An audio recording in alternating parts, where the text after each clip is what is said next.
يا دكتور انا بقالي فتره حاسه نفسي مش طبيعيه، دايما تعبانه، انام واصحى كاني ما نمتش وجسمي كله بيوجعني، حتى ذاكرتي كمان ما عادتش زي الاول ودايما بحس بصداع. رحت لدكاتره كتير وعملت تحاليل اكتر وكلهم قالوا لي ان مفيش حاجه باينه، ان كله تمام. طيب لو تمام انا ليه دايما حاسه نفسي تعبانه ومش عارفه اعيش زي الاول؟ دي شكوى ستات كتير وساعات بيتم اتهامهم بالتمارض او الدلع لمجرد ان التحاليل سليمه ومفيش حاجه باينه بتدل ان في مشكله. النهارده باذن الله هنتكلم عن الفايبروميالجيا او متلازمه الالم العضلي للجسم.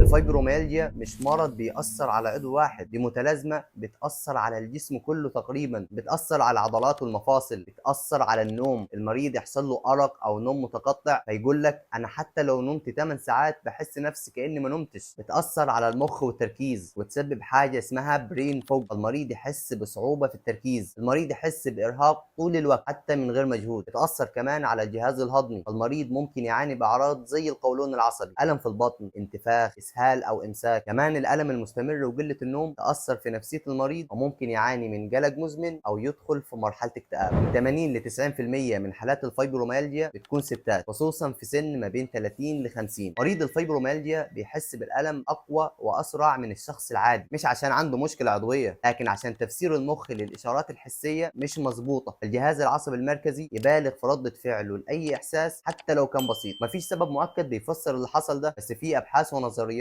وضحت شويه عوامل. اول حاجه الضغط النفسي والتوتر المزمن زي فقدان حد قريب، انفصال او طلاق او مشاكل كبيره تخلي المريض دايما في ضغط وتوتر. ثاني حاجه العدوى الفيروسيه، لقوا في بعض الحالات ان المرض بيبدا بعد الاصابه بعدوى معينه. ثالث حاجه وهي الصدمات الجسديه الكبيره زي حادث عربيه او عمليه جراحيه كبيره، فالجسم يتعرض لصدمه وبعدين يبدا الالم في كل حته. رابع عامل وهي العوامل الوراثيه، احيانا بنلاقي في اكتر من فرد في العيله عنده نفس الاعراض، وده معناه ان في استعداد جيني عند بعض الناس. ندخل على المرحله الثانيه وهي التشخيص. التشخيص في المرض او المتلازمه دي صعب عشان ما عندناش ولا تحاليل ولا اشعه نقدر نعملها وتبين لنا ان ده فايبروميالجيا. تاني حاجه اعراضه متشابهه مع امراض تانية كتير، ده غير ان المرض ملهوش سبب عضوي زائد قله الوعي بيه اصلا، عشان كده تشخيصه لازم يمشي بخطوات وترتيب. اول حاجه نعملها ان نستبعد الامراض التانية اللي ليها نفس الاعراض زي الروماتويد، الذئبه الحمراء، نبص على الغده الدرقيه لو فيها خمول ممكن يسبب لنا اعراض زي دي، نبص على الفيتامينات نشوف فيتامين د او بي 12. عشان كده المريض بيفضل يتنقل من تخصص لتخصص، في الغالب كل التحاليل بتطلع سليمه. في كمان اختبارين مهمين بيستخدمهم الدكتور عشان يساعدوه في تشخيص الفايبروميالجيا. اول اختبار وده ببساطه هو تقييم انتشار الالم في الجسم. الدكتور بيعد معاك كم منطقه في جسمك فيها الم خلال اخر اسبوع ويسالك عن 19 مكان مختلف زي الكتف، الظهر، الرقبه، الدراع، الفخذ وهكذا. لو طلع معاك اكتر من 7 اماكن بتوجعك يبدا الدكتور يشتبه ان في حاجه غلط، خصوصا لو الالم منتشر مش مركز في مكان واحد. ثاني اختبار او مقياس بيقيم بيه شده الاعراض اللي عندك، يعني احساسك بالتعب قد ايه، نومك عامل ازاي، بتركز ولا بتحس دماغك مش صافيه. في الاعراض التانية زي التنميل والصداع ومشاكل القولون، وكل عرض بيتقيم بدرجه من 0 لو مفيش او 3 لو كان شديد. كده بعد الاختبارين لو في الم في اكتر من 7 اماكن من اللي حددهم الدكتور او الاعراض مستمره لاكتر من 3 شهور، استبعدنا كل الامراض اللي ممكن تسبب الاعراض دي، غالبا